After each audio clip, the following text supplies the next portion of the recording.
होता क्या? Now this is something very important which as ethnographers, because मैं ये चीज पिछले I think I've done research for 20 years, because मैं ethnography शायद 5 साल 6 साल किया होगा on the field I might have spent. Now जब आप फील्ड पे जाते हैं, mind you there are 2-3 things which is very important. पहला है, do not go with a tape recorder or device that will scare your respondent. उधर जाता है कि आप क्या करने जा रहे हैं. पहला चीज, go with the most easy. If you are so as administrators, as babus, you cannot do field work.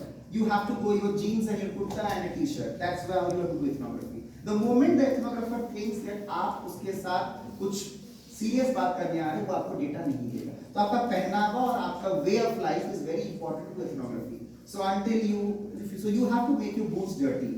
So you cannot go in a trim and prong. आप गाड़ी में उतरेंगे ethnography करेंगे, वो पॉसिबल ही नहीं है. आप जितनी बार ऑटो में उतरेंगे कमरे में जाके और बाइक से उतरेंगे, आपका ethnographer आपके साथ कनेक्ट करेगा. And you have to get into the awkward. इसलिए हम लोग जितना ethnography करते हैं 50 साल 55 तक कर लेते हैं. हम लास्ट के 10-15 साल ethnography नहीं करते हैं because we cannot. But if we do it with the army of researchers because we want young researchers to go and connect with them. तो पहली चीज है ethnography. Then when you go to the field, the problem is that हमें लगता है field जाने से पहले कि हम सेकेंडरी डेटा पढ़ने के बाद, सेकेंडरी डेटा मतलब न्यूज़पेपर अखबार में उसके बारे में जो लिखा होगा या किसी और ने जो स्टडी किया. मैडम ने कुछ टाइम पहले बात बड़ा अच्छा पूछा था कि हम एथनोग्राफी करने से पहले दूसरों के बारे में क्यों पढ़ेंगे. हम दूसरों के बारे में इसलिए पढ़ेंगे ताकि हम ऑलरेडी जान चुके हैं कि क्या बोला जा चुका है, ताकि हम अपना अलग कि जो प्रॉब्लम ये है कि हम सबको लगता है हम अलग अलग बोलते हैं, बट प्रॉब्लम है हम इतना भी अलग नहीं बोलते हैं. कुछ लोगों ने बहुत सारी चीजें रिपीट कर दी है. तो try to respect other researchers and then find out कि दूसरों ने अलग क्या बोला है, ताकि आप रियली कुछ अलग बोले, ना कि आप सोचेगा अलग बोल रहे हैं. पर जब आप फील्ड में जाते हैं तो पहला चीज is that don't think about respondents. Just 15 days go and live in the community. Do not think about research question. और ethnography करने का दूसरा रूल है, once in the field, no reading the books. किताबें नहीं पढ़ना चाहिए जब आप फील्ड पे हैं. जब फील्ड पे है मतलब आपको फील्ड के बारे में ही पता चलना चाहिए. और कभी भी डायरी नोटिंग वहीं पे रह के मत कीजिएगा. ऑलवेज सी, एक फ्री टाइम मिलेगा कहीं पे किसी पेड़ के नीचे किसी चाय की दुकान पे जब आप स्नैक्स कर रहे हैं, याद करके मेमोराइज करके उसको जॉट कीजिए. उसके सामने करेंगे तो आपसे वो डिस्टेंस कर लेगा. He will become conscious that you are taking down notes. So go, number one is that dress very casually. Second is that when you go to the field, you should be very much attentive that you are not being observed while doing field work. But transcribing ये सब बाद में आता है. And then try to, मुझे बोला गया कि जनरली एक होता है कि कम्युनिटी के अंदर आप जब जाते हैं तो आपके वहाँ की जो लीड आदमी है, मुखिया है, उसके थ्रू आपको एंटर करना चाहिए. But this has a catch. Problem is that lead मुखिया जो है आपको वही सुनाएगा जो एडमिनिस्ट्रेटिव अकाउंट्स भी सुना जाएंगे.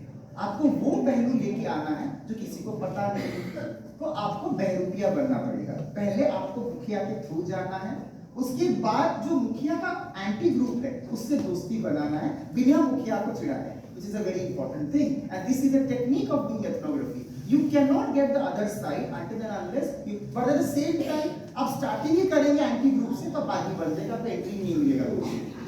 That's why ethnography is a very smart process where you take access to the gatekeepers. तो gatekeeper बोलते हैं मुखिया के. So the gatekeeper जो gatekeeper के थ्रू आप अंदर जाए कम्युनिटी में, पर कम्युनिटी में 15 दिन बिताने के बाद अपने gatekeepers बना दीजिए जो आपके insiders होंगे. And that is why ethnography is so beautiful and research exercise, because आप किताब से कुछ आइडिया लेके गए हैं और वहाँ पे कुछ एकदम अलग हो रहा है. जैसे मैं जब फील्ड पे गया था तो मुझे ये नहीं पता था कि मेट्रो रेल का कंस्ट्रक्शन का त्रिलोकपुरी के राइट्स के साथ कुछ कनेक्शन था.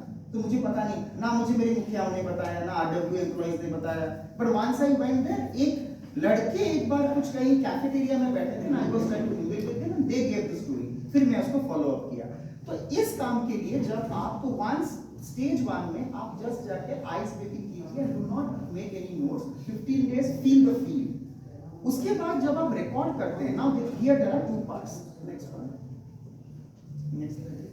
ओके, अब ऐसा है कि आप डेटा जब लेंगे, now there are ethical issues involved in and this is something very serious. This something I faced in my UK PhD. हमारे यहाँ इंडिया में ऐसा लगता है कि इतना सीरियसली इंडियन यूनिवर्सिटीज में नहीं लिया जाता है, बट स्लोली ये अवेयरनेस अभी हमारे यहाँ भी आ रहा है. आप किसी के साथ भी रिसर्च बिना उसके कंसेंट के नहीं ले सकते हैं. अब ऐसा है कि आप कंसेंट कैसे लेंगे?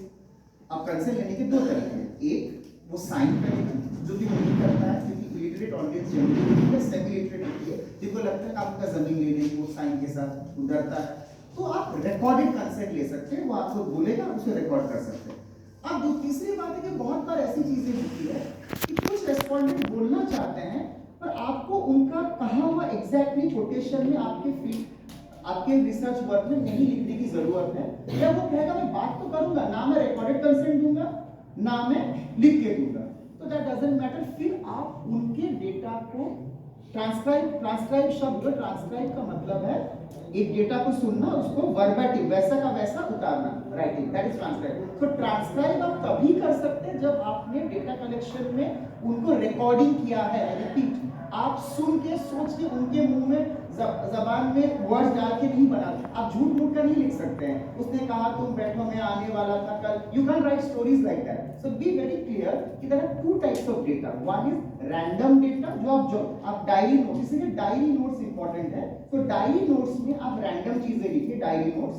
दूसरा है जो सिस्टमैटिक आपको लेना है, वो कंसेंट लेके ही आप रिकॉर्डिंग कर सकते हैं। यू कैन कभी कभी आप बिना कंसेंट लिए चुपके से मोबाइल को ऑन करके भी रिकॉर्डिंग ले सकते हैं, which is not ethically correct, but if you take that you cannot reproduce it and that is wrong research. It is आप बोले कि झूठ बोल के उसको बिना बोले आपने छिपा के टेबल के अंदर रख दिया या बैग के अंदर रख दिया और आपने रिकॉर्डिंग ली, that's not, it is ethically wrong. We are not supposed to do that. As journalists you can do that, but maybe as researchers you may not. In journalists also they do not allow, but still in ethnography आपको consent, either verbal consent या written consent। अब इसलिए मैंने कहा ये जो part है इसमें अब आएंगे कि हम ट्रांसक्राइब क्या करेंगे, कि उसने बोला तो उसने ऐसा क्या बोल दिया भाई कि उसका एक एक वर्ड हमें लिखना जरूरी है, उसकी तरफ मैं आने वाला हूं। तो इसलिए पहले मैंने ये बात समझा दिया कि all the data analysis in ethnography can be done only when it is based on transcripts. Transcripts are based on recorded data. ठीक है, क्लियर बात है? ठीक है, तो ट्रांसक्रिप्ट पे बिना रिकॉर्डेड डेटा पे कोई ट्रांसक्रिप्शन नहीं होगा। You can not do any transcription for any kind of data. Now इसको ट्रांसक्रिप्ट करने का तरीका ये है कि एक तो है कि वो बंदा जो बोल रहा है वैसा का वैसा वो बोलता चलेगा। और एक बात सोचिए कि जब वो बोल रहा है वो आपके हिसाब से नहीं बोलेगा, वो बीच में बहुत सारा नॉनसेंस भी बोलेगा, बकवास भी करेगा, और आपको पेशेंट रहना है। और जब आप ट्रांसक्राइब करेंगे आप उसको डॉट डॉट डॉट करके छोड़ सकते हैं, फिर अगला वाला पार्ट ले सकते हैं, क्योंकि आपको जो सुनना है वो वहीं पर नहीं सुनाएगा। और इसी तरह से एथनोग्राफी में एक बहुत इंपॉर्टेंट आर्ट होता है जो मैं अभी याद मुझे आ रहा है, it is known as triangulation. Triangulation शब्द है। ट्रायंगुलेशन का मतलब हो जाता है एक ही चीज को दो तीन सोर्सेस से रीचेक कराना। तो मुखिया ने क्या बोला, दूसरे पार्टी के मुखिया ने क्या बोला, ऑफिसर ने क्या कहा, वापस फिर मुखिया के पास जाना, 3 राउंड का काम होगा। So you know a data, उसका एंटी पार्टी किसी भी जाके बात कीजिए और फिर ऑफिसर से बात कीजिए, फिर सेकंड राउंड बात कीजिए। So triangulating the data is very important in ethnography. इसलिए समय की जरूरत पड़ती है और इसलिए पहचान बनाने की जरूरत है। अगर आपके पास पहचान नहीं है आप ट्रायंगुलेट नहीं कर सकते। तो मैंने यही जो कहा कि एथनोग्राफी लगता है कि मनोहर कहानियां लिखना नहीं होता है। इट्स सीरियस बिजनेस जहां पे आप हर स्टेज के साथ अपना लॉजिक को आगे लेके फिरेंगे। अच्छा इसने ऐसा कहा, इसका मतलब यहाँ पे इन्फ्लुएंस हो रहा है, दूसरा फैक्टर क्या आया। Now this is something which you have to technically clear. Next slide. Okay, हर ट्रांसक्रिप्ट मतलब जब, और ये ट्रांसक्रिप्शन करने के लिए आजकल सॉफ्टवेयर्स आते हैं, you can just upload it. कुछ पेड सॉफ्टवेयर होते हैं, अगर आपका वॉल्यूम ज्यादा है तो पेड आता है। तो रिसर्च प्रोजेक्ट्स में हम लोग पैसा रखते हैं। अगर जिसका नहीं है वो छोटे 5-5 मिनट के ट्रांसक्रिप्ट रखेंगे तो आपको वो फ्री भी दे देंगे। और बहुत सारे साइट फ्री रहता है। तो अगर आप ऑडियो क्लिप दे देंगे, नॉट वीडियो, ऑडियो क्लिप अगर आप दे देंगे तो फिर उस ऑडियो क्लिप को वो लिख के आपको बता देगा। और अगर वो किसी अलग लैंग्वेज में है तो थोड़ा प्रॉब्लम हो सकता है, बट वो भी लैंग्वेज ट्रांसलेटर्स आ रहे हैं, फिर भी आपको उसके ऊपर थोड़ा काम करना पड़ेगा क्योंकि परफेक्ट नहीं आता है। एक और बात है, जब आप वीडियोस लेते हैं या photograph, not videos, photograph, you have to be very careful when आप जीपीएस कैमरा से ही लीजिए, camera with a GPS app involve, क्योंकि उससे क्या होता है लैटिट्यूड लॉन्गिट्यूड जगह का नाम उस पे आ जाता है। कैसे पता चला आपने फोटोशॉप कर दिया, फोटो सब कुछ नाम, तो जीपीएस कैमरास का भी फोटोज लीजिए when you are on the field. Now when you do the transcript, जो मैंने लिखा पहले तक टाइम प्लेस को नोट कीजिए। Anonymise the material, this is a very important point. Anonymise का मतलब है कि आपने एग्जैक्टली किस आदमी से बात किया उसका रियल नाम मत लिखिए, यू आर नॉट सपोज। सो उसका नाम रैंडम राम रहीम ऐसा करके आपको लिखना है। क्यों?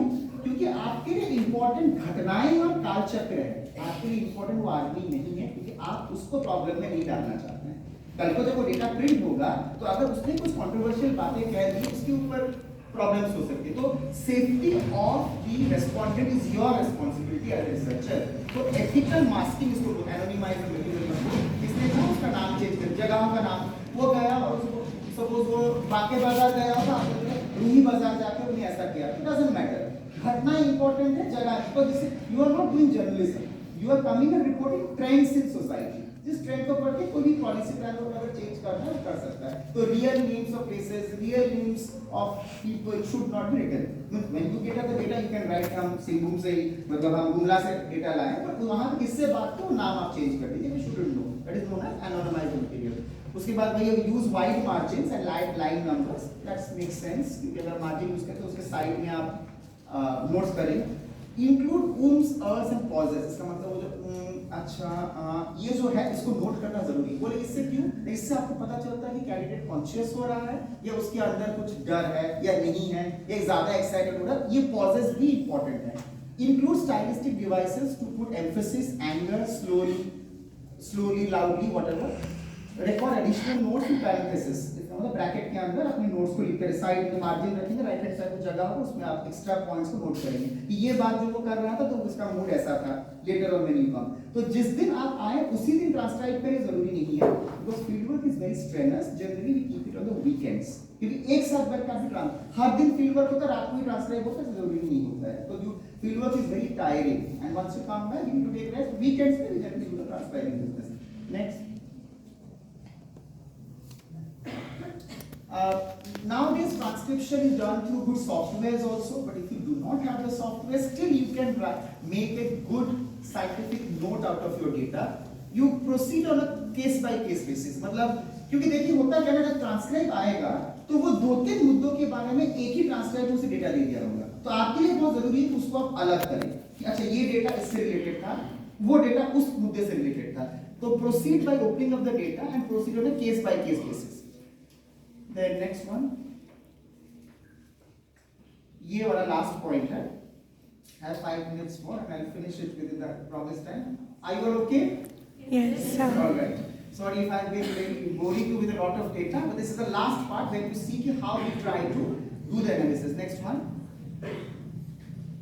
हाँ, एक तो वर्ड है कि एक देखना जरूरी है कि आपका जब ट्रांसक्राइब रेडी हो जाए तो इसमें एक वर्ड को कितनी बार रिपीट किया गया है, इससे आपको टेंडेंसीज पता चलती है।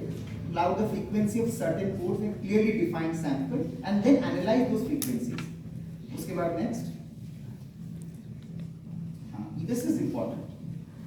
मेन काम जो हम ट्रांसक्रिप्शन के बाद जो हम करते हैं, मशीन को ट्रांसक्रिप्शन भी दे देता है, फिर रिसर्चर क्या काम करेगा? रिसर्चर यही काम करेगा, एमिक कोड्स और एटिक कोड्स डेवलप करना। अब फॉर एग्जांपल कि एमिक मतलब native language, simple word, emic native language, etic professional language, simple way में बताऊं, जब हम लोग जो यूज करेंगे वो एटिक। तो हम यहाँ पे लिखेंगे कि भूमंडलीकरण हो गया, ग्लोबलाइजेशन हैपेंड, बट कैसे उसको तो पता नहीं भूमंडलीकरण। वो बोलेगा नहीं हम सुबह सुबह हम डिस्को का गाना सुने थे, फिर हम मैगी खाए थे और फिर रात को पिज्जा खाना चाहते थे। Now that was emic codes, Maggi, pizza and disco was emic codes. आप लिखेंगे ग्लोबलाइजेशन की इंपैक्ट दिखने लगे, गेट द पॉइंट। सो ये इंपॉर्टेंट है कि ट्रांसक्राइब में से आप एमिक कोड और एटिक कोड्स को अलग अलग करें और उसको पकड़ में आए, क्योंकि वो आपको निकाल के देना है। So process data is what you will give as a researcher. Raw data वो देगा, लेकिन जो मैंने इसीलिए कहा कि उसको जाल में बिछाना, उससे डेटा लेना, फिर जाल से अपना डेटा निकालना, all this process you are doing. So in this entire business of fishing, it's like fishing. मछली आ रहा है ना, डेटा तो मछली कैसे पकड़ोगे? पहले पानी के बारे में जानोगे, फिर उसके हिसाब से कोऑर्डिनेट सेट करोगे, कैसे वो बात करेगा, किनसे किस माहौल में अगर बात करे तभी वो बता पाएगा। और last one, this is just an example. I think I have one more slide. Next. Yeah. So अगर वो एशियन क्लोथ्स, इंग्लिश क्लोथ्स ऐसी बातें वो कर रहा है, रियल मतलब ये मैंने एक ब्रिटिश कॉन्टेक्स्ट में बात की, सपोज मैं I do urban research, so my examples are from there, but now if you are doing it, so culture की बात ज्यादा कर रहा है, रियल मुस्लिम्स, तो रिलीजियस ऑथोरिटीज का मतलब पता चलता है, कल्चर कह रहा है मतलब कम्युनिटी के बारे में उसका एम्फेसिस ज्यादा है, English clothes, authenticity, he was wearing typically English clothes, that is authentic non authentic के बारे में बात करता है. Next one, this is what I've already told, that edit codes often form the basis for the structure of the paper. Reflexivity, that your position intervention. I think there is nothing much. I would conclude with one more slide. No answer. So I will try to sum up with two, three important remarks. One, ethnography is based on reflexivity. Very important. What is reflexivity? Reflexivity का मतलब हम अपने आप को दूसरे के पैरों में रख, एम्पैथेटिक होना, दूसरे के शूज में अपने आप को रख के उसके बारे में समझना. इसीलिए आप देख लीजिए इस प्रोजेक्ट में अगर हम चाहते तो किसी भी इंग्लिश स्पीकिंग आदमी को या जो वेल रेड है उसको रख सकते हैं. But that was not only important. We have a group of researchers who are well versed in local community and also understand English language. English जानना इसलिए इम्पोर्टेंट है ताकि आप बाकी लोगों से बात कर सकें. इंग्लिश जानना इसलिए इम्पोर्टेंट नहीं है क्योंकि आप पढ़ाई कर सकें. आप पढ़ाई अपने लैंग्वेजेस में भी कर सकते हैं, but you have to just learn the language so that you can communicate better and you can put it that much. But scientific logic Hindi पढ़ने वालों को भी आ सकता है. Scientific logic इंग्लिश के साथ ही scientific logic क्या है इसका कोई मतलब नहीं है. So that is number one. So ethnography जब आप करें तो हम हिंदी में पढ़ रहे हैं इसलिए हम कथा कहानी लिखेंगे, रामचरितमानस लिखेंगे आंसर बुक में, वैसे नहीं हो सकता है. इंग्लिश हिंदी लिखने में भी आप स्ट्रक्चर के साथ लिख सकते हैं. It's fine. Number one. So ethnography is very important that you try to understand reflexivity. Number one. Number one reflexivity. Number two, connection between sight and space. और इसको हम बोलते हैं place person connection. कौन सा एक्टर किस जगह पे कैसे क्यों बर्ताव कर रहा है. This is very important. Sir जो बोल रहे what when where how in simple words basically also means that कि हर एक्टर वही ट्राइबल लीडर रांची में अलग तरह का बात करेगा, अपने चौराहे में जाकर अलग तरह का बात करेगा. And you have to be very conscious of that changes. ये बात किस सेटिंग में इस बात की बात किया है. It is very important because actors are not they are rational human beings, so that context is important. Reflexive होना, second is context, and the third and the final thing which I think is important in ethnography is that which starts, but I always feel that you should confidentiality and security of your research, of your respondents. आपके जो respondents हैं वो आपकी वजह से कभी दिक्कत में ना आए, इसका आपको ख्याल रखना आपका कर्तव्य है. फिर